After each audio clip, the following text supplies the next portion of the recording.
Welcome. My name is Brooke MacLean, and we are thrilled to launch our first webinar for Punchlist. And in thinking about doing this, we realized there's so much that has gone on over the past 6 to 7 months. And we wanted to make sure that our users were aware of everything that's been going on behind the scenes. We've experienced an acquisition. We have new product launches coming up. We've relaunched pricing. There is so much that is underway with Punchlist. And we decided to kind of bring you behind the curtain to let you know what it has been like in this transformative year for Punchlist history. And I'm thrilled to be joined by Nick, who is the CTO of Punchlist. Nick, how you doing? Great. Thank you so much for that introduction, Brooke. Hey, everyone. I'm Nick. I'm the CTO of Punchlist. So happy to be here, like Brooke's saying, taking you a little behind the scenes and showing you all the cool things we have going on. A lot of exciting stuff to share with you all. It really is. It's wild because I think that when you go through the acquisition process, you're always a little bit nervous of what is this going to mean for us? And I think within the Punchlist ecosystem, it could have meant a lot of different things. And what has happened is a lot of forward progress and movement in helping Punchlist expand on for our users. And I think that that has been something that's very remarkable, but not without its roller coaster, if you will. So to start us off, Nick, I would love to hear, you've been here the longest. You've really been here since day one. What was the inception moment of Punchlist? How did you get here? Yes. So, okay, I'll give you a little bit of the history, and I'll try to summarize it because it's been several years now. But Punches did start as a little bit of a side project, like an attempt at solving a problem by the original founder, Pete, my friend. He was the previous as a CEO pre-acquisition. And when he shared his idea and the very first iteration of Punchlist, I was so taken by the whole idea and everything he was working on that I made a promise to him that if he ever wanted to build a real business out of it, I would join him in it. So fast forward to 2021, we did just that, right? We decided we're going to grow Punchlist, to where it really could, to realize its potential. We did a ton of work. We got accepted into Techstars Atlanta in the 21 cohort. That's right. We were very successful through the program, and the company just really. When you say what was the inception moment, us taking it together through Techstars, I think was like the real catalyst to taking Punchlist to where the level that when it met market weight, right? So I would say that's a little bit of the story, and I would love for you to pick it up, from there to tell us, how the acquisition went and all the things that happened after that. But that is kind of the history lesson for us. Well, and tell me a little bit too about the original user base and what was the use case? Because I think what is fascinating about what the past 6 months have been is some of the use cases have expanded. I know that originally it was more geared towards agency, and what we're finding now is an expanded user base into builders and designers and creatives. So what problem was Punchlist solving? Yeah, so I think the original vision was small agencies slash freelancers, trying to solve the last 10% of a project, right? That's why the name Punchlist, right? You would get through the whole excitement of launching a project, and here's the designs, and here's the mock-ups, and then you get to the last 10% where you're like, I make my logo bigger, and you're like, which logo, right? And you start going back and forth, and Yes. so solve that problem. And through the years, through having used, the audience have grown and everything. We noticed Punches really works well in a lot of other use cases as well. Not just the small agency, large agencies that do very high volume love Punchlist. We have architecture firms that use Punchlist. We have even a very well recognized sandwich chain that uses it to lay out their stores with Punchlist. So the uses are just incredible how they've come to us. We even had, I remember, one really cool use case with a group of snowboarders tagging old pictures from the 90s, that they I had love that. so I mean, there's so many different use cases that we hadn't thought of, when we started. Well, I think that that's what's so fascinating about Punchlist is the various use cases, because for me, running so many different clients and projects, It's cumbersome. It's a lot of communication, right? It is Slack and email and teamwork and Asana, and then working with clients and their feedback mechanisms. And it's really hard to narrow down the scope of feedback, and especially when you have lots of cooks in the kitchen, which I feel like for agencies specifically, there's a lot of cooks in the kitchen of trying to figure out, all right, where do we want to consolidate all this information? And what version are we on in collecting the feedback? Because sometimes you're on V1, 2, 3, 4. V1 might be an email, V2 might be in Asana, and V3 might be in teamwork. And it's really, really difficult to aggregate that, let alone act on it. And I think that what was so compelling about Punchlist was, okay, this is actually the home for collaboration in a lot of ways. It's actionable, it's consolidated, it's clear.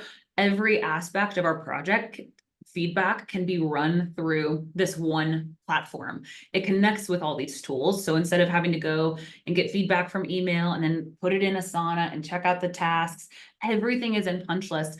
And that really was one of the most compelling arguments to say, all right, could an acquisition bring us more power to grow? Is this the right play and the right move to help Punchlist reach more people and reach more people faster?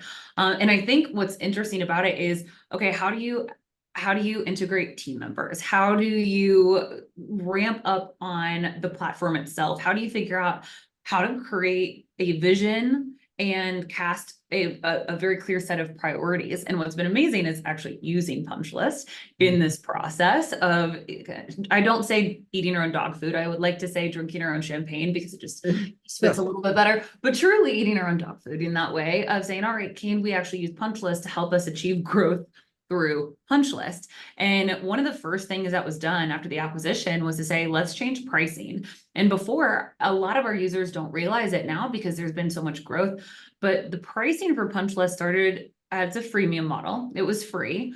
And then the only other plan option was $99 a month. Well, that's great, but it doesn't give a lot of options. We have, like you said, a lot of freelancers. The gig economy is strong. We have a lot of contractors who they're kind of like a one-man show. They do a lot on their own. Well, a $99 a month is a bit prohibitive. And so what we did is to say, okay, what does it look like for us to scale this out, get as much customer data as we possibly can?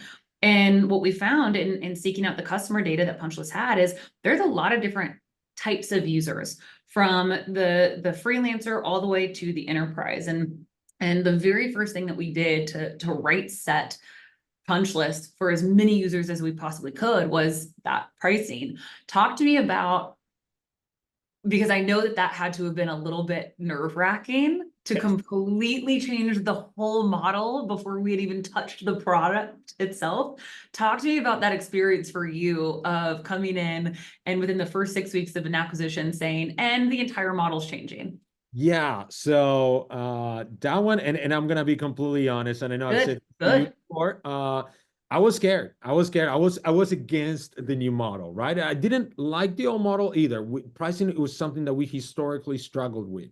We could never nail it down. We tried freemium, we tried free, we tried by project, by user, like it was just we never nailed it. And I was so scared to go on this way because he was like, listen, we're going to put this up front. We're going to put it in front of our people. We're going to talk to the existing accounts. We're going to explain to them all these pricing changes. And I was a little scared of that. And it's been so good. There's been such a positive response by customers that now find, the limitations have been lifted and they are able to have something that really fits their need, both on the higher end and the lower end. So, especially with all the new things that we have coming, and I know we're going to be talking about that in a little bit.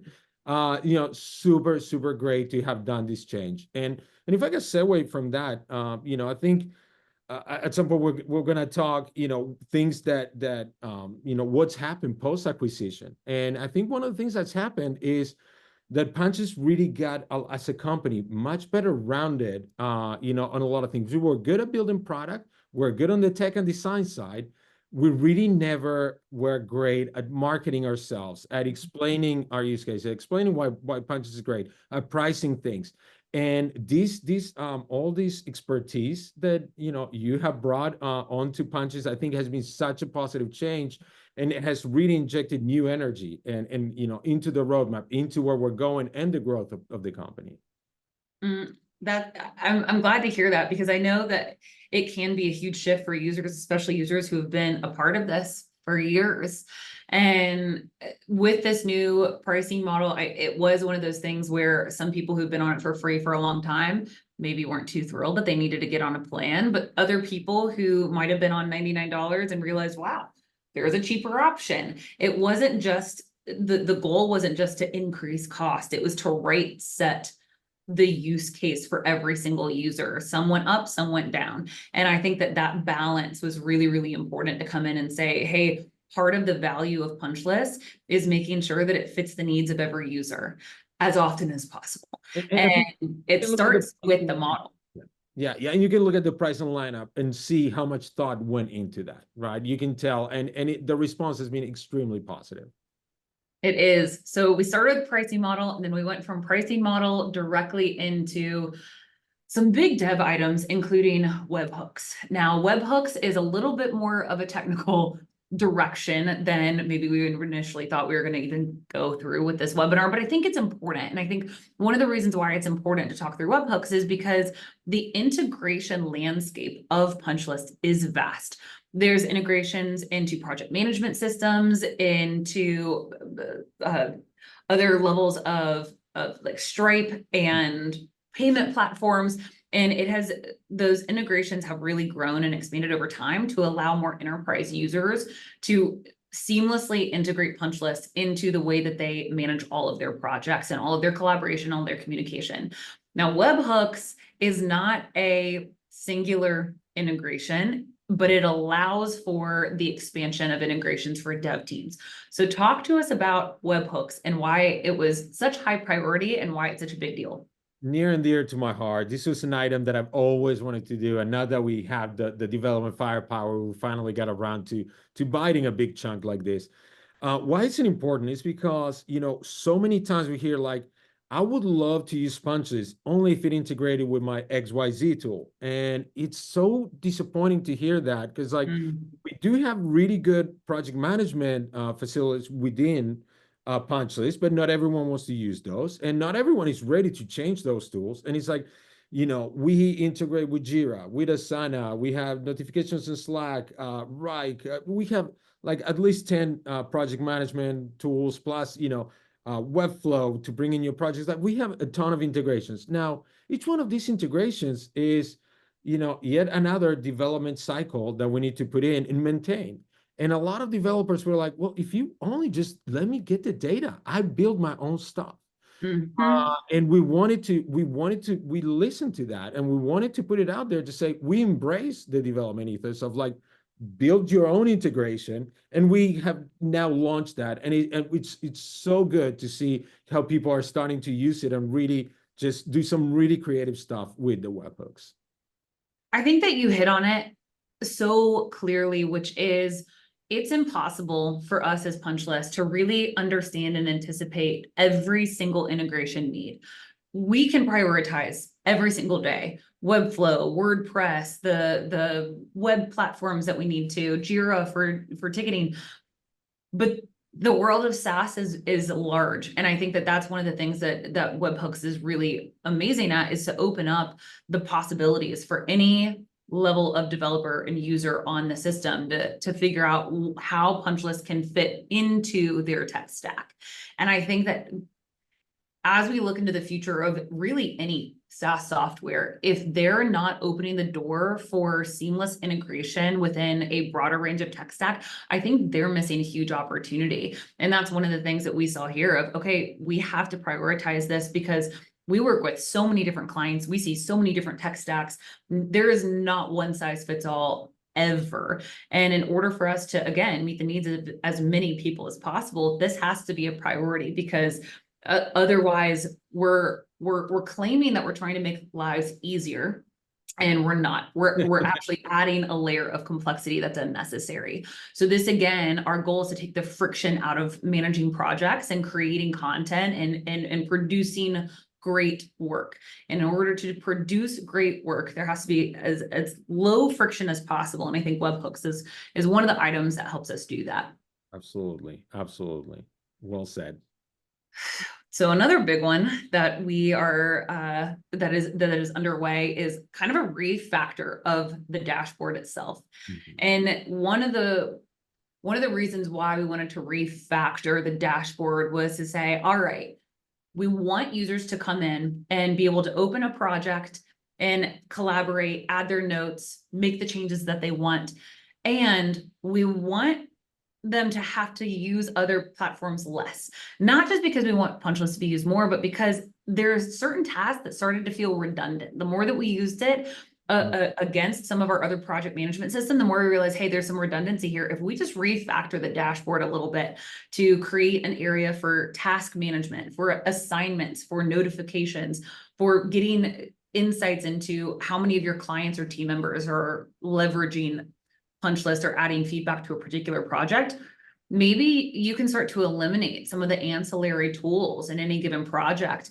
And I really think that this dashboard refactor has helped us in that movement. Talk to us about the dashboard. Absolutely. There was a whole rethinking of the user experience. One important point that came out of this dashboard redesign is the client experience, right? Our clients, our users usually work with their own clients.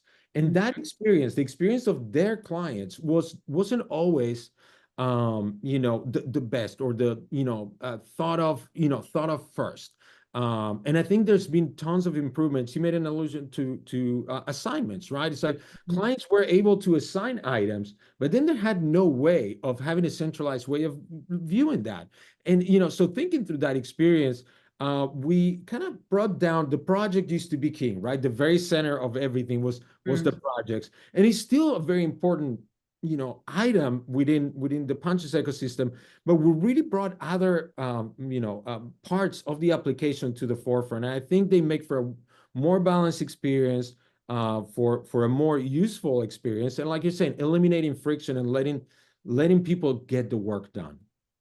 That's it. And people ask me all the time, does Punchlist replace project management tools or supplement it? Yes. At this, yes, exactly. Well, and specifically for our users who are more solopreneurs, right? They're interior designers, they're architects, they're marketing consultants. This actually is their project management system because they can keep track of every single piece of content they produce, all of the feedback, keep those receipts. We all know in agency life, keep the receipts, know what clients say and when they say it. But you can actually manage all of it in there and then assign out tasks to other team members that keep track of those notifications. So in that capacity, it can actually replace the cost of project management systems, especially with this dashboard refactor and the webhook integration opportunities.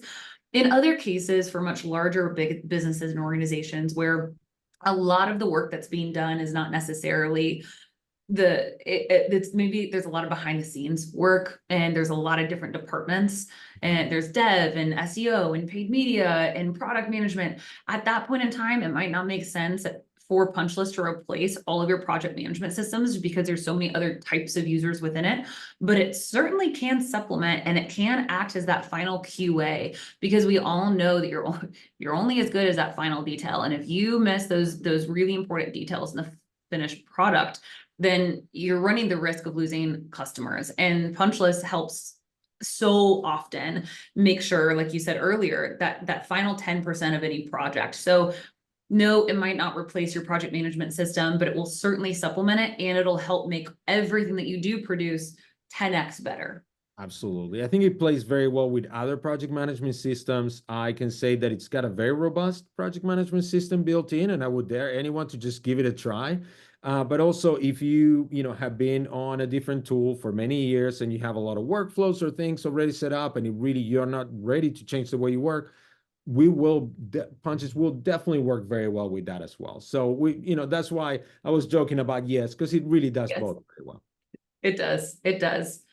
So I'm excited to talk about what is coming up because everything that we've talked about so far, it has all taken place in the past 5 months, which is wild to think about. Like we really hit the ground running, but the past 5 months has been nothing but a sprint. And it's good because we're seeing the adoption really reflect the amount of work that's going into Punchlist, right? You get out what you put in, and we're putting in a lot.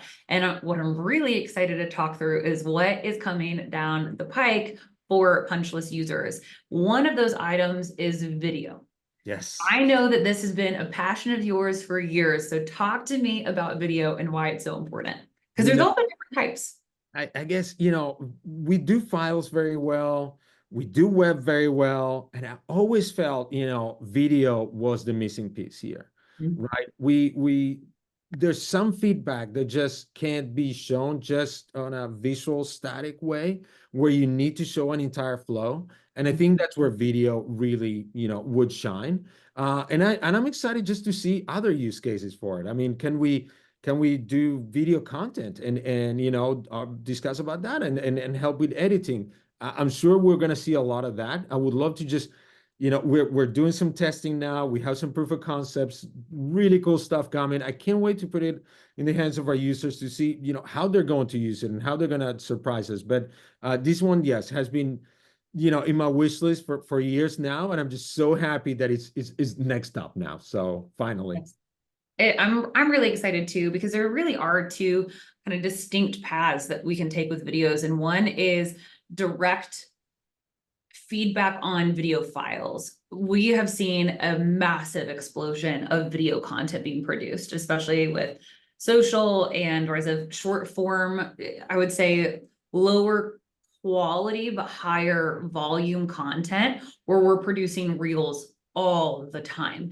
Those reels require feedback. How are you getting that feedback? So that's one mechanism to say, hey, are we able to add feedback on those live videos? And the other aspect is, can we also grab screen recordings of what we're seeing to show people, hey, this, instead of having to type this out, I would actually really love to take a screen recording and show you what I'm seeing. Here's the issue on web, or here's the issue on my mobile phone. Take a little screen recording and submit it as a piece of feedback. And I think both of those involve video in very different ways. But again, it shows the forward progress of digital in general.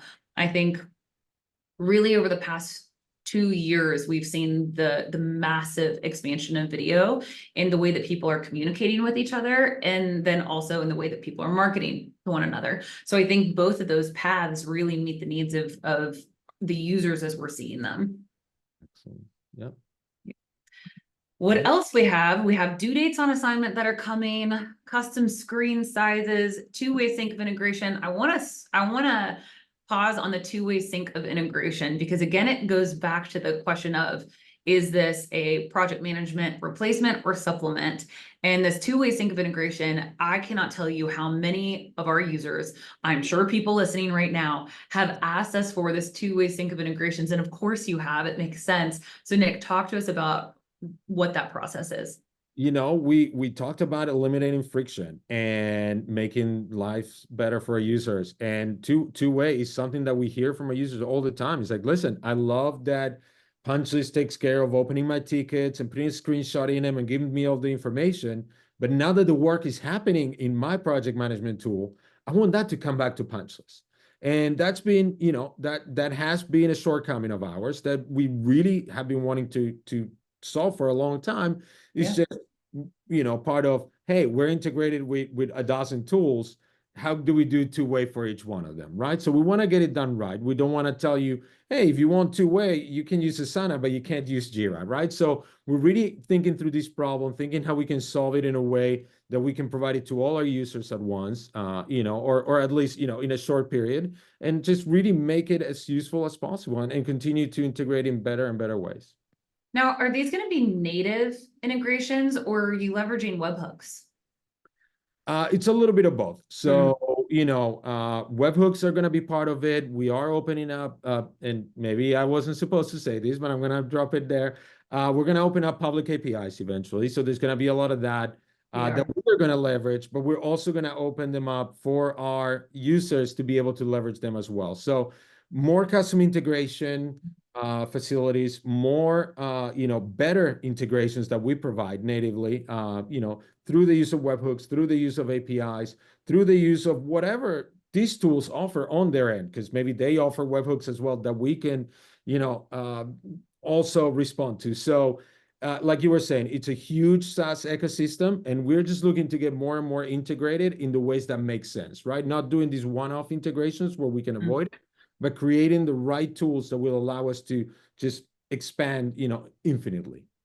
Yeah, that's it. And I think that pointing back to the Asanas, the Mondays, the team, the project management systems, what's really nice is to say, if one of my team members shows me a website and I'm supposed to add feedback, well, I would love to tag them and say, hey, Alex, can you make sure that you're replacing this image with another one? Or can you change the CTA text to subscribe now to get in touch?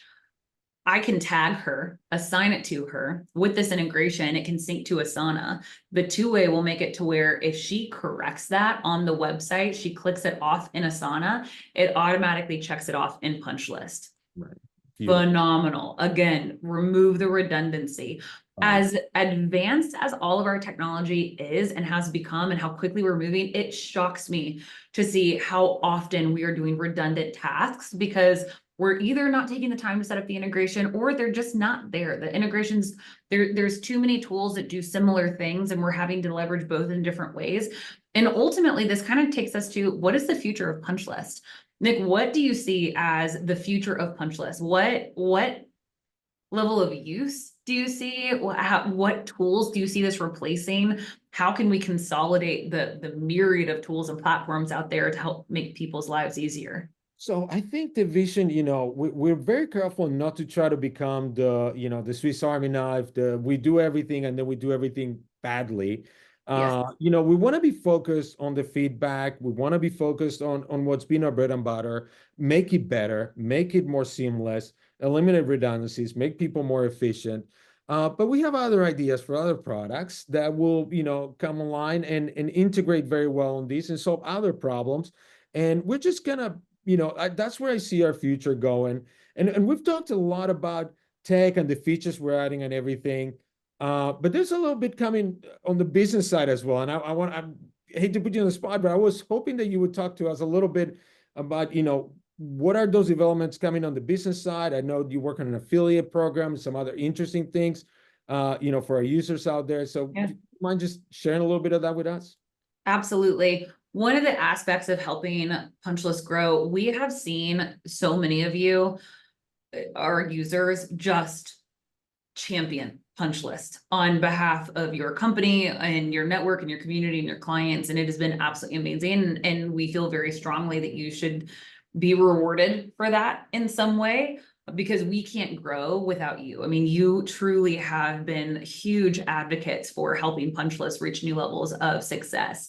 And part of our way of bringing you along in this journey is to open the doors for an affiliate program. And this affiliate program gives you a slice of that pie. So every single time you use a code or someone that uses this code that signs up for Punchlist for the first time, you get credit for that. And it's substantial. We'll be releasing this in the next couple weeks.